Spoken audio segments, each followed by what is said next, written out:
বন্ধু রোজা রাখে না, ও ভাই আপনি রোজার মাস উপলক্ষে আপনার বন্ধুকে একটু বুঝান না, দোস্ত রোজা রাখো ভাই, রোজা ছেড়ে দিও না, রোজা রাখো। নবী মুহাম্মদুর রাসূলুল্লাহ সাল্লাল্লাহু আলাইহি ওয়াসাল্লাম হাদিসের মধ্যে বলেন, কোন আল্লাহর বান্দা যদি রোজা রাখে তিনটা পুরস্কার। এক নাম্বার, রোজা রাখনেওয়ালা ব্যক্তির জিন্দেগির গুনাহ খাতাগুলো আল্লাহ রাব্বুল আলামিন মাফ করে দিবেন। দুই নাম্বার হলো জাহান্নাম থেকে তাকে মুক্ত করে দিবে। আরেকটা আমার মনে নাই, তিনটা পুরস্কারের কথা আল্লাহ রাব্বুল আলামিন তার বন্ধুর ভাষায় বলেছেন। আমাদের আর আপনার আর কিছু দরকার আছে কি বলেন? কি বলেন? আর দরকার আছে? গুনাহ মাফ, জাহান্নাম থেকে মুক্ত, তাহলে কি হবে বলেন?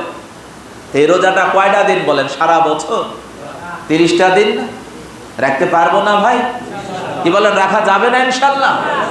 নবী মুহাম্মদুর রাসূলুল্লাহ সাল্লাল্লাহু আলাইহি ওয়াসাল্লাম বলেন, রোজাদার ব্যক্তির আমার এই উম্মতের উপরে আল্লাহ রাব্বুল আলামিন 5টা জিনিস দিয়েছেন, যেটা অন্য কোনো উম্মতকে 5টা পুরস্কার দেয় না।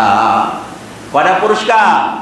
5টা। এই উম্মত যারা রোজা রাখবে, নবী মুহাম্মদুর রাসূলুল্লাহ সাল্লাল্লাহু আলাইহি ওয়াসাল্লামের উম্মতের 5টা পুরস্কারের মধ্যে 1 নাম্বার পুরস্কার হলো রোজা রাখার কারণে মানুষের মুখে একটা গন্ধ বের হয়। কি হয় না? হয় না? বলতেছেন আল্লাহর রাসূল বলেন, রোজাদারের মুখের এই গন্ধ আমাকে আর আপনাকে যিনি বানাইছেন ওই আল্লাহর কাছে মেশকে আম্বারের চাইতেও বেশি প্রিয় আল্লাহ তাআলার কাছে। আর কিছু দরকার আছে ভাই? আপনার প্রেমিকা, তার কাছে যদি আপনি যান, যদি বলে মুখে দুর্গন্ধ, কত চেষ্টা করবেন এটা আপনার দুর্গন্ধটা দূর করার জন্যে।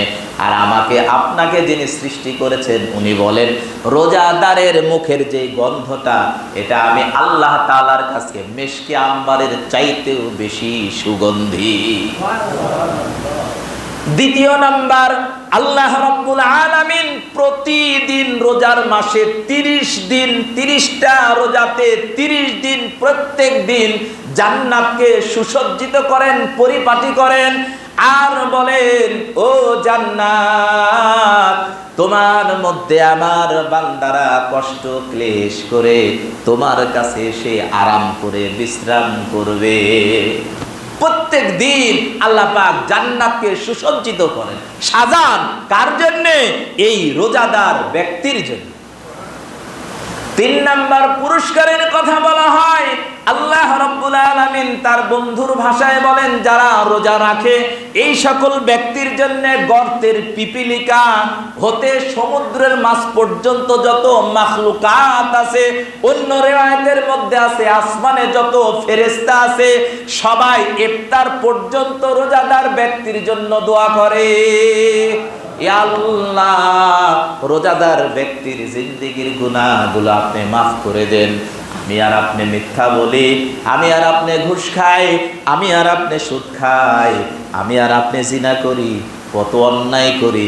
আর গর্তের পিপিলিকা, সমুদ্রের মাছ যারা গুনাহ করে না, ফেরেশতারা আমার আপনার জন্য আল্লাহর কাছে দোয়া করেন, আল্লাহ মিথ্যা বলেছো এই ব্যক্তির গুনাহ মাফ করে দাও, কোরআন পড়ে নাই তার গুনাহ মাফ করে দাও।